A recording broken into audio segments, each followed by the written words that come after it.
গত ক্লাসে হচ্ছে ব্যাংকের শ্রেণী বিভাগটা হচ্ছে তোমার পড়ছিলাম। তো ব্যাংকের শ্রেণী বিভাগটা আমরা সম্ভবত এক শাখা ব্যাংক পর্যন্ত পড়েছিলাম। চেইন ব্যাংকটা পড়েছিলাম। কিন্তু চেইন ব্যাংকটা আমি বলেছিলাম যে আবার একটু বুঝিয়ে দেন নতুন শ্রেণী বিভাগে যাব।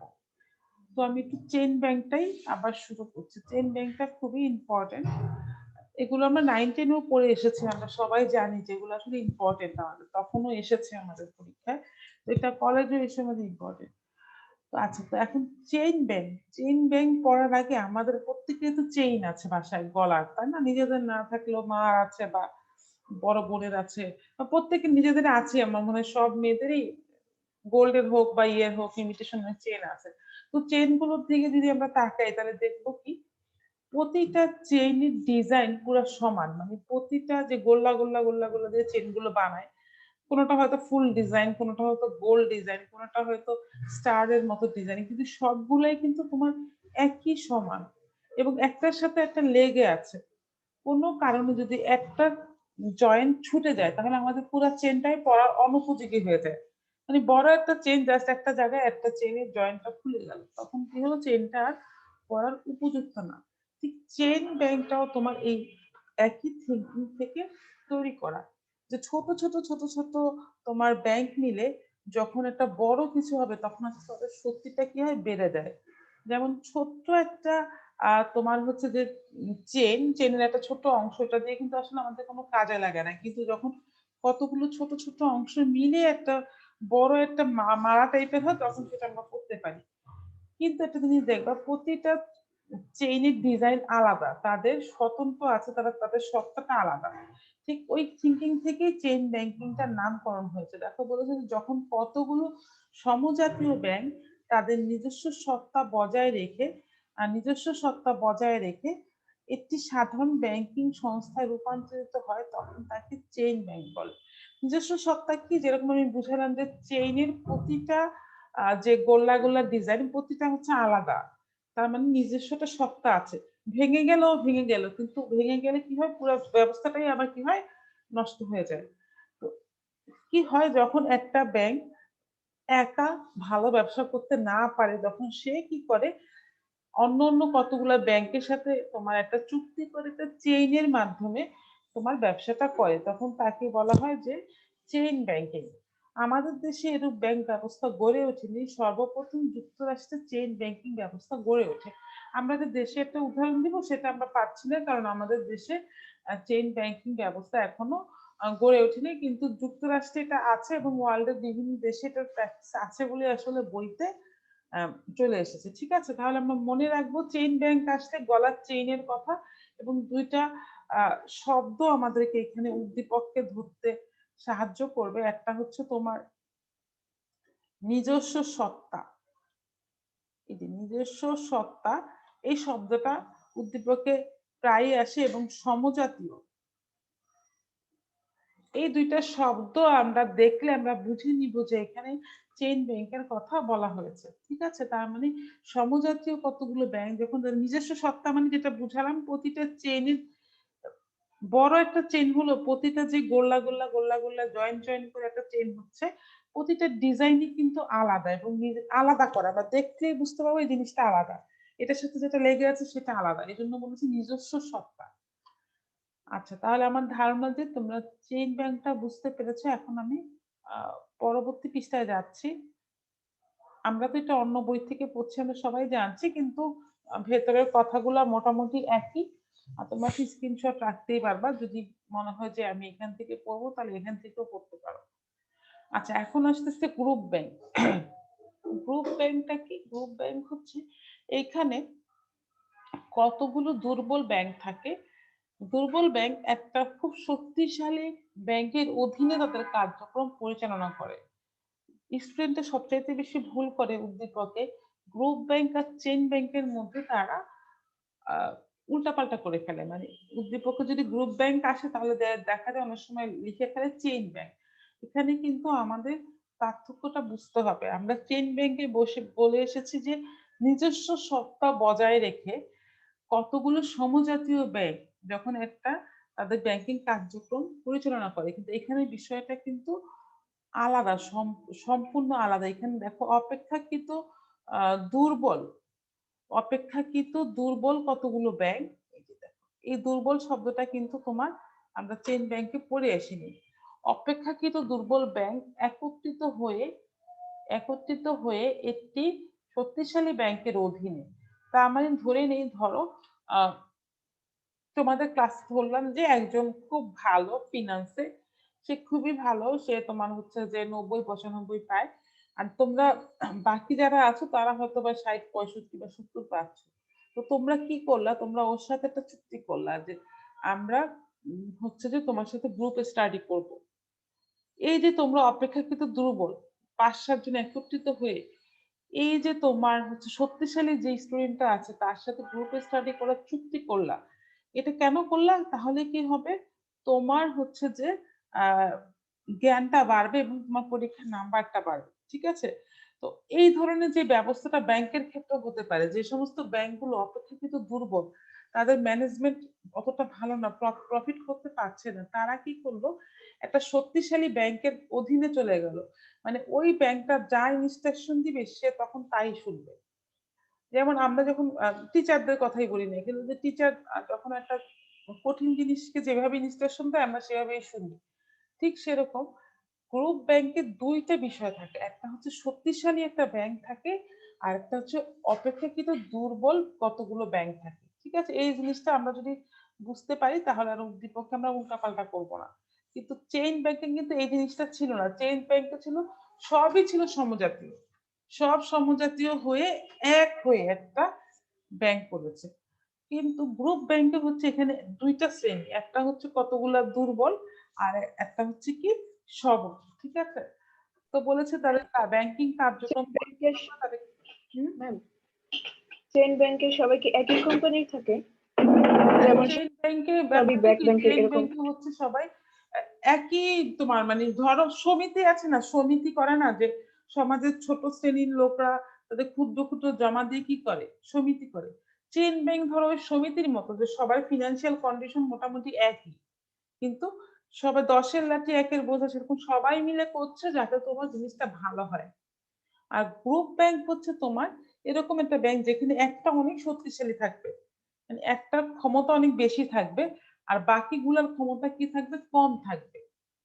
তো এর তখন যেগুলোর ক্ষমতা কম, তারা হচ্ছে তোমার এই শক্তিশালী ব্যাংকের কথা অনুযায়ী চলবে, যাতে তারাও তাদের ক্ষমতাকে বাড়াতে পারে। দেখো এখানে এই ক্ষেত্রে শক্তিশালী ব্যাংককে হোল্ডিং ব্যাংক, আর তোমার দুর্বল ব্যাংককে সাবসিডিয়ারি ব্যাংক বলে। খুবই গুরুত্বপূর্ণ, এটা আমাদের খুবই ইম্পর্টেন্ট, আমাদের পরীক্ষার জন্য ভেরি ইম্পর্টেন্ট একটা তোমার টপিক। যেই ব্যাংকটা হচ্ছে তোমার শক্তিশালী সেটাকে আমরা বলছি হোল্ডিং, আর যেটা হচ্ছে তোমার দুর্বল সেটাকে আমরা বলছি সাবসিডিয়ারি ব্যাংক, ঠিক আছে? তো এখানে একটা জিনিস যদি আমরা একটু দেখি যে আসলে মানে তোমার গ্রুপ ব্যাংকের ব্যবস্থাটা কিরকম হয়, ঠিক আছে? এখানে ধরো আমি একটু চেষ্টা করছি, আসলে বোর্ডে থাকলে তো অনেক কিছু অনেকভাবে বুঝিয়ে দিতাম, এখন যেভাবে পারি একটু একটু বোঝানোর চেষ্টা করছি। দেখো কারণ এই জিনিসটা উদ্দীপকে আমাদের আসে। আমি এখানে দেখো যে বক্স গুলা দিচ্ছি সবগুলি এক একটা ব্যাংক, ঠিক আছে? যে বক্স গুলা দিচ্ছি সবগুলি একটা ব্যাংক। এই যে এই বড় বক্সটা হচ্ছে আমার হোল্ডিং ব্যাংক, এটাকে আমি এইচ দিয়ে প্রকাশ করলাম। আর এই যে ছোট বক্স গুলো এগুলো হচ্ছে আমার সাবসিডিয়ারি ব্যাংক।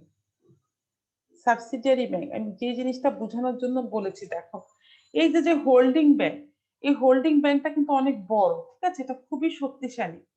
এই হোল্ডিং ব্যাংকটা বড় এবং শক্তিশালী, এইটা কি করেছে, ছোট ছোট যে ব্যাংক গুলো আছে সেগুলোকে হোল্ড করে রেখেছে, ধরে রেখেছে। এই যে যে ব্যাংক ব্যবস্থা, এটাকে আমরা বলছি গ্রুপ ব্যাংক। আশা করি সবাই বুঝতে পেরেছো। মানে এই অপেক্ষাকৃত ছোট ছোট ব্যাংক যেগুলো তোমার ভালো চলতে পারছে না, তারা এই বড় ব্যাংকের অধীনে চলে গেলে এই পুরা ব্যবস্থাটার নামই হয়ে গেল, এই পুরা ব্যবস্থাটার নামই হয়ে গেল তোমার গ্রুপ ব্যাংক, ঠিক আছে? গ্রুপ ব্যাংক জি দিয়ে প্রকাশ করলাম আমি। তো যেই ব্যাংকটা বড়, যার আর্থিক অবস্থা খুব ভালো, তাকে আমরা বলছি হোল্ডিং ব্যাংক, যেটা এস দিয়ে দেখিয়েছি। আর যেটা ছোট আর্থিক অবস্থা খারাপ সেটাকে আমরা বলছি হচ্ছে তোমার সাবসিডিয়ারি ব্যাংক। আর চেইন ব্যাংকটা কিরকম? চেইন ব্যাংক তো আমরা সবাই জানি, ধরো আমরা বাসায় চেইন পরি না, এরকম ছোট ছোট ছোট ছোট এরকম কতগুলা ধরো লেগে লেগে লেগে লেগে একটা কি হয় বলতো, চেইন হয়, তাই না? সবগুলা দেখবা সমজাতীয়, প্রতিটা ডিজাইন, প্রতিটা গোল্লার ডিজাইনই কিন্তু এক। যদিও আমার এখানে বুঝতে পারতেছে একটা এক আসতেছে না, এক একটা এক এক রকম, কিন্তু খেয়াল করে দেখো সবগুলোই কিন্তু একই রকম। মানে এখানে কিন্তু যেরকম ছোট বড় আছে, চেইন ব্যাংকে কিন্তু সেরকম ছোট বড় নাই, কেউ কাউকে নিয়ন্ত্রণ করবে না, এখানে সবাই সমান। এখানে কেউ কাউকে নিয়ন্ত্রণ করবে না, এখানে সবাই সমান, এটাকে আমরা বলছি চেইন ব্যাংক, ঠিক আছে? Chain bank. আর এখানে কিন্তু নিয়ন্ত্রণ করছে এই বড় ব্যাংকটা ছোট ব্যাংক গুলাকে নিয়ন্ত্রণ করছে। আশা করি তোমরা এই চিত্রটার মাধ্যমে একটু ক্লিয়ার হয়েছে যে গ্রুপ ব্যাংকে হচ্ছে একজন নিয়ন্ত্রণকারী থাকবে, যেটা শক্তিশালী সে নিয়ন্ত্রণ করবে, তাকে আমরা বলছি হোল্ডিং ব্যাংক। আর যেগুলো ছোট ছোট সেগুলাকে বলছি আমরা সাবসিডিয়ারি ব্যাংক। আর এই পুরা ব্যবস্থাটার নামই হচ্ছে গ্রুপ ব্যাংক। চেইন ব্যাংকে এরকম দুই শ্রেণীর কেউ থাকবে না, চেইন ব্যাংকে দেখো সবগুলা সমান, সবাই সমজাতীয় হয়েছে। সমজাতীয় এরকম ছোট ছোট ব্যাংক তিনটা লিঙ্ক তৈরি করেছে যাতে তারা একত্রে ব্যবসা করে ভালো করতে পারে। তো এই দুই ধরনের ব্যাংক ব্যবস্থাতে আমাদের একটু উল্টাপাল্টা হয়। আশা করি যারা আজকে তো ক্লাসে উপস্থিতি খুবই কম, আমি জানি না কেন, যারা আসতো তাদের তো ইনশাল্লাহ উদ্দীপকে ভুল হবে না। এই দুইটা জিনিস যদি একটু আমরা খেয়াল রাখি। আচ্ছা, তাহলে হচ্ছে আমরা চলে যাচ্ছি আমাদের আগের পড়াতে, ঠিক আছে? আগে আমরা কোথায় ছিলাম? আমরা ছিলাম হচ্ছে তোমার গ্রুপ ব্যাংকে। আচ্ছা, এখন যারা ক্লাসে আছো তারা এখন আমাকে বলো যে গ্রুপ ব্যাংক আর চেইন ব্যাংকের মধ্যে তোমাদের ধারণাটা ক্লিয়ার হয়েছে কিনা? যদি ক্লিয়ার না হয় তাহলে আমি বলবো আবার, আর যদি ক্লিয়ার হয় তাহলে জি ম্যাম, বুঝেছি এখন। আচ্ছা, তুমি ভালো বুঝে থাকলে। আর যেহেতু তোমরা বই খাতা নিয়ে বসেছো, এই যে আমাদের টিচাররা যখন কথা বলতো না বা এই ধরনের টুকিটাকি চিত্র আঁকতো না, আমরা কি করতাম জানো, খাতার কর্নার এগুলো আমরা এঁকে রাখতাম। তাহলে কি হতো, যখন আমরা পড়তে বসতাম ওইটা দেখলে না, মানে তোমার হচ্ছে যে দশ 10 মিনিট পড়ার থেকে ওই একটা জিনিস দেখলে আমরা খুব বেশি ভালো বুঝতে পারি, ঠিক আছে? পড়া কিন্তু টেকনিক আছে, দেখবা যে অনেকে সারাদিনও পড়ে মনে রাখতে পারে না, অনেকে 1 ঘন্টা পড়ে মনে রাখতে পারে। মানে তোমাকে কিন্তু টেকনিক ইউজ করে পড়াটা মনে রাখার আহ পদ্ধতি শিখতে হবে, যে কিভাবে পড়লে আমি জিনিসটাকে মনে রাখতে পারি। এই ধরনের ছোটখাটো চিত্র বা হচ্ছে একটা দুইটা শব্দ, এগুলো আমরা লিখে রাখতাম, স্পেশালি আমি লিখে রাখতাম। আমি কিন্তু বাসায় খুব বেশি পড়তাম না, কিন্তু আমি ক্লাসের পড়া আমি ক্লাসে 100% বুঝে আসতাম। বাসায় এসে কি করতাম জানো, শুধুমাত্র ক্লাসের যে লেকচার খাতাটা ওইটা শুধুমাত্র আমি একবার দেখতাম। সত্যি বলতে এইভাবেই অনার্স লাইফটা পড়তাম।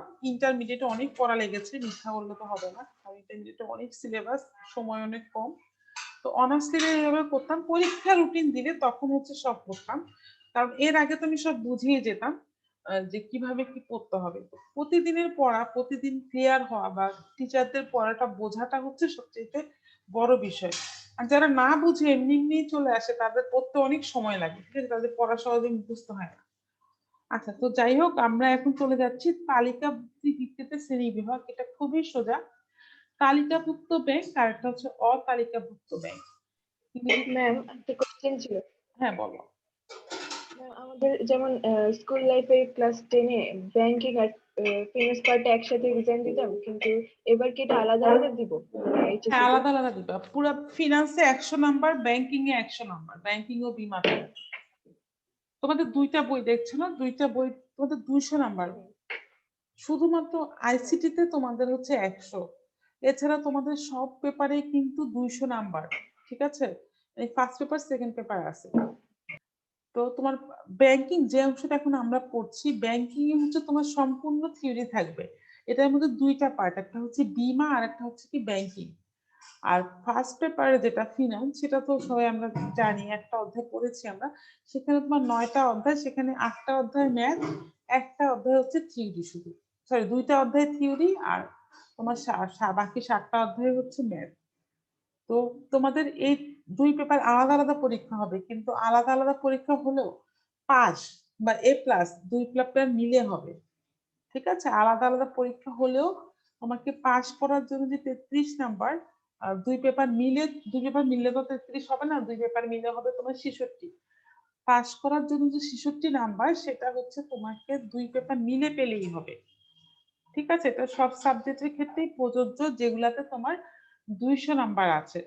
ধরো তুমি ফিনান্স ফার্স্ট পেপারে পেয়েছো হচ্ছে 30 পেয়েছো, তুমি কিন্তু একটা পেপার হলে ফেল করে যেতা, কারণ তোমার পাস হচ্ছে 33-এ। তো তুমি আবার সেকেন্ড পেপারে পরীক্ষা দিয়ে 50 পেয়ে গিয়েছো। তো তোমার এই যে তোমার সেকেন্ড পেপার তোমার ফার্স্ট পেপারকে টেনে নিল, বা তুমি সেকেন্ড পেপারে যদি 33-এর জায়গায় তুমি আহ 38ও পাও, তাহলে তোমার পাস হয়ে গেছে। মানে মোট কথা তোমাকে 2 পেপার মিলে 66 পেতে হবে। A+টাও এরকম, 2 পেপার মিলে তোমাকে 160 পেতে হবে। এখন তুমি এক পেপারে কত পাও সেটা কোনো বিষয় না। ঠিক আছে, পাসটা কিন্তু এভাবে হবে। কিন্তু সেই ক্ষেত্রে আরেকটা বিষয় আছে, MCQ আর CQ গুলো কিন্তু আলাদা আলাদা দেখা হয়। যেমন MCQ তে পাস হচ্ছে তোমার 8-এ, 8-এই তো মনে হয়। হ্যাঁ, MCQ তে দাঁড়াও একটু মনে করি। সিকিউ তে হচ্ছে তোমার পাস হচ্ছে 23, হ্যাঁ 10, সরি, MCQ তে হচ্ছে তোমার 10। MCQ তে 10-এ পাস, আর তোমার সিকিউ তে হচ্ছে তোমার 23-এ পাস। তো 2 পেপার মিলে কিন্তু আবার MCQ তে 20 পেতে হবে। এগুলা কিছু বিষয় আছে। আর 2 পেপার মিলে আবার সিকিউ তে তোমার 23 করে পেতে হবে। আলাদা আলাদা করে না পেলেও চলবে, 2টা মিলে পেতে হবে। ঠিক আছে, কাজে তাহলে কিন্তু অনেক ম্যাথগুলি মানে করতে বেশি ভয়ের ভালো কারণ লাগে। নাই, মানে খুবই সোজা হয়ে যায় পাস করাটা আর A+ পাওয়াটা। আচ্ছা, তো এখন হচ্ছে এই আমরা, ব্যাংকিং এর চেয়ে ম্যাথগুলি করতে বেশি ভালো লাগে, এটাতে টাইম কম লাগে। হ্যাঁ হ্যাঁ, আর ফিনান্সের ম্যাথ তো তোমার আহ, এখানে অনেক ভালো লাগবে তোমাদের এজন্যই, কারণ তোমাদের হচ্ছে মাত্র 9টা অধ্যায়, এখান থেকে 11টা প্রশ্ন আসবে। আর মোটামুটি বলা যায় যে তোমার কি কি অঙ্কগুলো আসবে, মানে বলাই যায় তোমার, কারণ পরীক্ষা হচ্ছে তো এখন বোঝা যায় যে কোন টাইপের অঙ্ক আসতে পারে। আচ্ছা, তো আশা করি আমাদের অঙ্ক শুরু হওয়ার আগে আমাদের কলেজটা শুরু হয়ে যাবে। আমি চাচ্ছি সেটা, যে অঙ্কটা শুরু হওয়ার আগে আমাদের কলেজটা শুরু হয়ে যায়। আচ্ছা, তো এখন আমরা চলে যাচ্ছি যে তালিকাভুক্তির ভিত্তিতে শ্রেণীবিভাগ। তালিকাভুক্তি মানে এখানে বোঝাচ্ছে যে কি, আমরা প্রত্যেকে জানি যে কেন্দ্রীয় ব্যাংকের তালিকাধীন যে ব্যাংকগুলা থাকে সেটাকে বলছি আমরা তালিকাভুক্ত ব্যাংক বা শিডিউল ব্যাংক। ঠিক আছে, দেখো এখানে বলেছে একটি দেশে যে ব্যাংকগুলো কেন্দ্রীয় ব্যাংকের সংরক্ষিত তালিকায় থেকে ব্যাংকিং কার্যক্রম পরিচালনা করে, ওই ব্যাংক সমূহকে কেন্দ্রীয় ব্যাংকের তালিকাভুক্ত ব্যাংক বলে। বাংলাদেশের সকল সরকারি, বাণিজ্যিক ও বিদেশি ব্যাংক তালিকাভুক্ত ব্যাংক। ঠিক আছে, তো এটা খুবই সোজা, আমরা উদ্দীপকে আজকে বুঝতে পারবো কিভাবে, যে তালিকাভুক্ত ব্যাংক যেই ব্যাংকগুলো কেন্দ্রীয় ব্যাংক, বা আমাদের দেশে হচ্ছে বাংলাদেশ ব্যাংক কেন্দ্রীয় ব্যাংকের নাম, সেই ব্যাংকের অধীনে থাকে ব্যবসায়িক কার্যক্রম পরিচালনা করে, তাকেই আমরা বলছি যে তালিকাভুক্ত ব্যাংক। আবার দেখো আরেকটা শ্রেণী আছে অতালিকাভুক্ত ব্যাংক।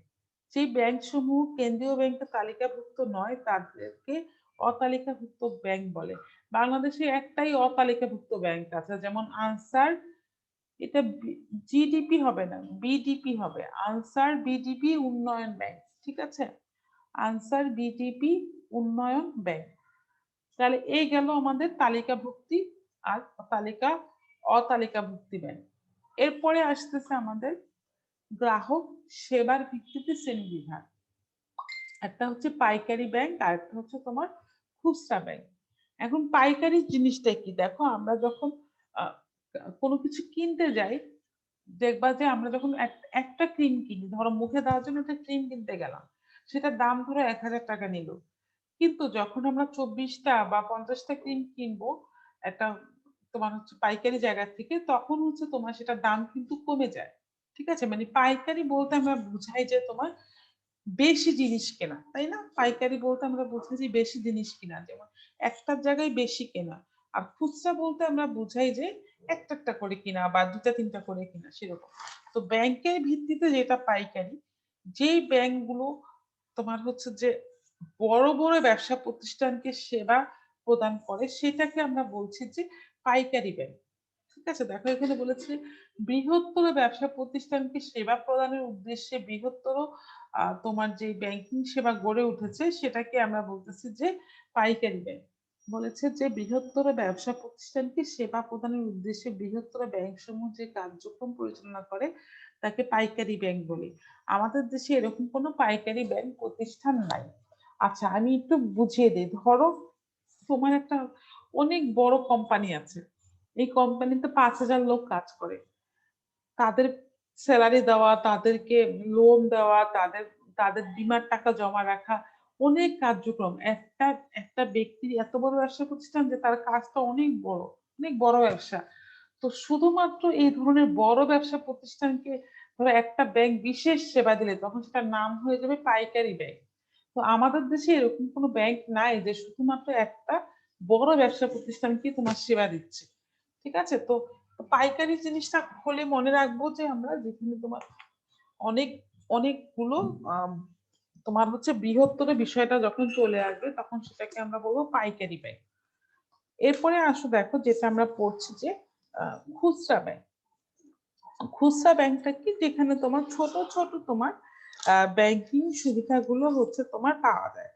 দেখবা যে তোমাদের বইতে একটু বড় করে রেখেছে, আমি তোমাদের বইয়েরটা একটু দেখে বলতে চাচ্ছি। পাইকারি ব্যাংকে বড় ধরনের কর্পোরেট প্রতিষ্ঠান সমূহ অত্যন্ত ব্যয়সাধ্য ও উচ্চ প্রযুক্তির ব্যাংকিং সেবা প্রদানের জন্য যে ব্যাংক প্রতিষ্ঠান কাজ করে তাকে পাইকারি ব্যাংক বলে। আমি তোমাদেরকে একটা উদাহরণ দিয়ে বলে দিয়েছি যে বড় ধরনের ব্যাংকিং প্রতিষ্ঠান কি 5,000 লোক কাজ করছে, 10,000 লোক কাজ করছে, এদের ব্যাংকে অনেক কাজ থাকে। ঠিক আছে? এই শুধুমাত্র এই ধরনের বড় বড় প্রতিষ্ঠানকে নিয়ে যেই ব্যাংকটা কাজ করে সেটাকে বলছে পাইকারি ব্যাংক। এই বৃহদায়তন সরকারি সংস্থা এবং দেশি বিদেশি ও বহুজাতিক কর্পোরেট প্রতিষ্ঠানগুলো এ ধরনের ব্যাংকের গ্রাহক। ঠিক আছে? যেমন বৃহদায়তন সরকারি সংস্থা, বড় বড় সরকারি সংস্থা, দেশি বিদেশি বহুজাতিক বা মাল্টিন্যাশনাল কোম্পানি এগুলার গ্রাহক। এই সকল প্রতিষ্ঠানের নগদায়ন ব্যবস্থা, দ্রুত দেনা পাওনা নিষ্পত্তি, অর্থ আদায় পরিশোধ এবং তথ্য সরবরাহ এরূপ ব্যাংকের কাজ। আমাদের দেশে এরূপ ব্যাংক নেই, তোমাদের বইতে অনেক ডিটেলস করে বুঝিয়ে দিয়েছে। ঠিক আছে? এখানে যেরকম একটা লাইন বলেছে তোমাদের বইতে ডিটেলস আছে যেটা তোমাদের বুঝতে আরো সুবিধা হচ্ছে। ঠিক আছে? তাহলে আমরা শিখে নিলাম কি, শিখে নিলাম যে যেই ব্যাংকটা তোমার বৃহদায়তন বা বড় পরিসরে যে সমস্ত ব্যবসা প্রতিষ্ঠান আছে তাদের সেবা প্রদানের উদ্দেশ্যে গঠিত হয় তাকেই আমরা বলছি আসলে পাইকারি ব্যাংক। সেটা হতে পারে সরকারি প্রতিষ্ঠান, সেটা হতে পারে বড় আকারে বেসরকারি বা মাল্টিন্যাশনাল কোম্পানি। আর আমাদের দেশে এরকম ব্যাংক নেইও, সেটা আমরা দেখে নিলাম। এখন আমরা আসতেছি লাস্ট ওয়ান, সেটা হচ্ছে খুচরা ব্যাংক বা রিটেল ব্যাংকিং। যখন কোনো এক ব্যক্তি বা গ্রাহক সাধারণ ব্যবসা প্রতিষ্ঠান কোনো বৃহত্তম বাণিজ্যিক ব্যাংক থেকে সেবা নিয়ে থাকে তখন ওই ব্যবসা প্রতিষ্ঠানকে খুচরা ব্যাংক বলে। বাংলাদেশের সকল বাণিজ্যিক ব্যাংক খুচরা ব্যাংক। আচ্ছা, তাহলে খুচরা ব্যাংকে যখন শুধুমাত্র একটি ব্যক্তি বা একটি ব্যবসা প্রতিষ্ঠান ব্যাংকের বিভিন্ন ধরনের সেবা গ্রহণ করে থাকে তখনই আমরা সেটাকে কি বলি, খুচরা ব্যাংক। যেমন সেটা হতে পারে আমানত সংগ্রহ, ঋণ নেওয়া বা ঋণ দেওয়া, অর্থ পরিশোধ করা, ক্রেডিট কার্ড ইস্যু করা, এগুলো সবই হচ্ছে তোমার খুচরা ব্যাংকের কাজ। আর বুঝতেই তো পারছো আমাদের দেশে যত ব্যাংক আছে সবই আসলে কি, খুচরা ব্যাংক। আমাদের দেশে এই পাইকারি ব্যাংকটা নেই, কারণ বড় একটা প্রতিষ্ঠানকে নিয়ে কাজ করছে বা বড় 2-3টা প্রতিষ্ঠান নিয়ে কাজ করছে, অন্য কেউ যেতেই পারবে না এরকম ব্যাংক আমাদের দেশে নেই। আমাদের দেশে সকল ব্যাংকই খুচরা ব্যাংক, যেখানে আমরা ছোট বড় সবাই সব ধরনের প্রতিষ্ঠান বা ব্যক্তি যেতে পারছি। এবং ব্যাংক আমাদেরকে কি কি ধরনের সুবিধা দিচ্ছে, তোমার ঋণ নেওয়ার সুবিধা দিচ্ছে, টাকা জমা নেওয়ার সুবিধা দিচ্ছে, ডেবিট কার্ড ক্রেডিট কার্ডের ফ্যাসিলিটি দিচ্ছে। তো এই ধরনের প্রতিষ্ঠানকে আমরা বলছি হচ্ছে খুচরা ব্যাংক। ঠিক আছে? তো এই গেল হচ্ছে আমাদের ব্যাংকের শ্রেণী বিভাগ। এখন দেখো এইখানে আমার বইতে যেরকম একটা কর্মপত্র আছে দেখাচ্ছে, তোমাদের বইতে একটা কর্মপত্র আছে। তোমাদের আমি একটা হোমওয়ার্ক দিচ্ছি, সেটা হচ্ছে তোমাদের বইয়ে যে কর্মপত্র আছে সেটা সবাই করবে। কর্মপত্র 2 তোমাদের হোমওয়ার্ক। ঠিক আছে? এটা তোমরা সবাই করবে। আমি আগামী ক্লাসে কর্মপত্রটা হচ্ছে জিজ্ঞাসা করব। আর এখন আমাদের যে সময়টুকু আছে সেটাতে আমি আমার বইয়ের যে কর্মপত্রটা আছে সেটা সলভ করব। তোমাদের কোনো প্রশ্ন থাকলে তোমরা বুঝতে পারবা। বা জিজ্ঞাসা করবা। আর কর্মপত্র সলভ করলে হয় কি আমাদের এগুলো প্রয়োগমূলক প্রশ্ন। মানে কি হয় জানো, যে আমরা সৃজনশীল প্রশ্নটা খুব সহজেই ধরতে পারবো। আচ্ছা, প্রথমেই আসি, আমাদেরকে কি বলেছে দেখো, XYZ ব্যাংক লিমিটেড সরকারের অধীনে গঠিত, পরিচালিত, নিয়ন্ত্রিত হয়। এখন তোমাকে বলতে বলেছে শ্রেণীর ভিত্তিতে, মালিকানার ভিত্তিতে এটা কোন ধরনের ব্যাংক। ম্যাম এটা সরকারি ব্যাংক। হ্যাঁ, সরকারি ব্যাংক, ভেরি গুড, বুঝতে পেরেছো যে সরকারের অধীনে গঠিত, পরিচালিত, নিয়ন্ত্রিত হয়, তাহলে মালিকের ভিত্তিতে এটা হচ্ছে সরকারি ব্যাংক। তাহলে আমরা 2 নাম্বারটাতে যাচ্ছি। আলফা ব্যাংক একটি বিশেষ আইন ও অধ্যাদেশ বলে গঠিত হয়েছে। এটা কি হবে বলতো? বিশেষ আইন ও অধ্যাদেশ থাকলে সেটাকে আমরা বলছি হচ্ছে স্বায়ত্তশাসিত বা স্বশাসিত ব্যাংক। ঠিক আছে, যেরকম হচ্ছে আমাদের বাংলাদেশ ব্যাংক, যেটা হচ্ছে একটা বিশেষ আইন ও অধ্যাদেশ বলে গঠিত হয়েছে। ঠিক আছে, এটাকে আমরা বলছি স্বায়ত্তশাসিত ব্যাংক। এরপর বলেছে যে গামা ব্যাংকের কার্যক্রম সারা দেশে বিস্তৃত। এটা সবাই পারবা। কার্যভিত্তিক শ্রেণী বিভাগ, এটা কি হবে? মিস মানে বাংলাদেশ ব্যাংক, বাংলাদেশ কেন্দ্রীয় ব্যাংক। আবার কেন্দ্রীয় ব্যাংক। গামা ব্যাংকের কার্যক্রম সারা দেশে বিস্তৃত। এটা মিস বাংলাদেশ ব্যাংক। না, এটা হবে তোমার হচ্ছে শাখা ব্যাংক। ঠিক আছে, আমরা কার্যভিত্তিক একটু শ্রেণী বিভাগটা দেখবো। ঠিক আছে, মানে কাজের আচ্ছা। ভিত্তিতে কি বলেছে। ঠিক আছে, আমরা যদি একটু চলে যাই, দেখো এই যে দেখো কার্যভিত্তিক শ্রেণী ব্যাংক। ঠিক আছে, সেখানে আমরা যদি যাই দেখবো যে কেন্দ্রীয় ব্যাংকের বলেছে যে ব্যাংক সরকারি মালিকানায় প্রতিষ্ঠানে নিয়ন্ত্রিত হয় এবং সরকার ও অন্যান্য ব্যাংকের ব্যাংকার হিসেবে কাজ করে। এই একটা শব্দও কিন্তু আমাদের এখানে নেই। বলেছে যে যে দেশের কার্যক্রম সারা দেশে বিস্তৃত। সারা দেশে বিস্তৃত হচ্ছে তোমার বাণিজ্যিক ব্যাংক বা শাখা ব্যাংক, যার কার্যক্রম হচ্ছে কি সারা দেশে বিস্তৃত। ঠিক আছে, এটা আমাদের কার্যভিত্তিক শ্রেণী বিভাগ। এটাকে আমরা কেন হচ্ছে কেন্দ্রীয় ব্যাংক ধরলাম না, কারণ এখানে কোথাও আমাদেরকে ইঙ্গিত দেয়নি যে এটা হচ্ছে যে তোমার সরকারের ব্যাংক, বা এটা হচ্ছে যে তোমার শুধুমাত্র অন্যান্য ব্যাংকের ব্যাংকার, এই শব্দগুলো কোথাও নেই। বলেছে যে সারা দেশে বিস্তৃত। সারা দেশে বিস্তৃত বলতে বোঝাচ্ছে যে বাণিজ্যিক ব্যাংক বা তোমার শাখা ব্যাংক। এখানে আমরা এটা অ্যান্সার করব। তোমাদের বইতেও সেম তোমরা দেখতে পারবা এই ধরনের প্রশ্ন আছে। ঠিক আছে, আচ্ছা এখন দেখছি আমরা পরবর্তীটাতে চলে যাচ্ছি 4 নাম্বারে। 4 নাম্বারে হচ্ছে যে দেখো বলেছে ডেল্টা ব্যাংক একটি মাত্র অফিসের মাধ্যমে একটি নির্দিষ্ট এলাকায় কার্যক্রম পরিচালনা করে। এটা কি? এটা খুব সোজা। এটা একক ব্যাংক। হ্যাঁ, ভেরি গুড, একক ব্যাংক। শুধুমাত্র একটা অফিস থাকবে, একটা নির্দিষ্ট এলাকায় কাজ করবে। কোর ব্যাংকের 50% মালিকানা সরকারের এবং 50% মালিকানা জনগণের। এটা কি? ম্যাম এটা সরকারি ও বেসরকারি ব্যাংক। হ্যাঁ, সরকারি ও বেসরকারি যৌথ মালিকানাধীন ব্যাংক। ঠিক আছে, ভেরি গুড। দেখো তোমরা এই যে যারা ক্লাস করেছো তারা কিন্তু বুঝতে পারছো, বা একটু যদি পৃষ্ঠা উল্টাতেও হয় তাও তো ভালো, কারণ তুমি উদ্দীপকটা শিখে যাচ্ছ। বিটা ব্যাংকের 100% মালিকানা অন্য দেশের। এটা কি বলতো? বিদেশি ব্যাংক। যে দেশের 100% মালিকানায় অন্য দেশের, মানে এটা কি? সেটা বিদেশি ব্যাংক, সেটা আমাদের দেশি ব্যাংক না। ঠিক আছে, আচ্ছা এখন দেখো বলেছে যে কেয়ার ব্যাংক জনগণের কাছ থেকে বিভিন্ন হিসাবের মাধ্যমে আমানত সংগ্রহ করে ব্যক্তি এবং প্রতিষ্ঠানকে ঋণ দান করে থাকে। সাংগঠনিক কাঠামোর ভিত্তিতে তোমাকে বলতে বলেছে। ব্যাংকের কিন্তু আমরা অনেক শ্রেণী বিভাগ করেছি, তাই না? আমাদের এক একটা ভিত্তিতে কিন্তু একরকম হয়ে যাবে। এটা হচ্ছে আমাদেরকে বলেছে সাংগঠনিক কাঠামোর ভিত্তিতে। আচ্ছা দেখো, সাংগঠনিক কাঠামোর ভিত্তিতে ব্যাংককে আমরা 4 ভাগে ভাগ করেছি: একক ব্যাংক, শাখা bank, chain bank, group bank. বলতো এখানে কোনটা হবে? Miss group bank. না, গ্রুপ ব্যাংক তো কি শিখালাম একটু আগে, যে এখানে বড় একটা হোল্ডিং কোম্পানি থাকবে, তার সাথে ছোট ছোট কতগুলা ব্যাংক থাকবে, আর এই পুরা আমানত গ্রহণ করে ব্যাংক। আমি আবার একটু বলছি, যেহেতু গ্রুপ ব্যাংক বলেছে, আমি গ্রুপ ব্যাংকটা একটু বলি। গ্রুপ ব্যাংক কি? যেখানে একটা বড় শক্তিশালী ব্যাংক থাকবে, তার অধীনে আরো কতগুলো ছোট ছোট ব্যাংক থাকবে, এটাকে বলছি আমরা গ্রুপ ব্যাংক। কিন্তু এখানে কি আমাদের এরকম কোনো ইঙ্গিত দিয়েছে? দেয় নাই। এখানে বলেছে যে কেয়ার ব্যাংক জনগণের কাছ থেকে বিভিন্ন হিসাবের মাধ্যমে আমানত গ্রহণ করে এবং ব্যক্তি ও প্রতিষ্ঠানকে ঋণ দান করে থাকে। মিস একক ব্যাংক। না, একক ব্যাংক হলে তো একটা অফিসের Chain মাধ্যমে bank? কার্যক্রম পরিচালনা করতে শাখা কি হবে? শাখা ব্যাংক। শাখা ব্যাংক, এই তো শাখা ব্যাংক।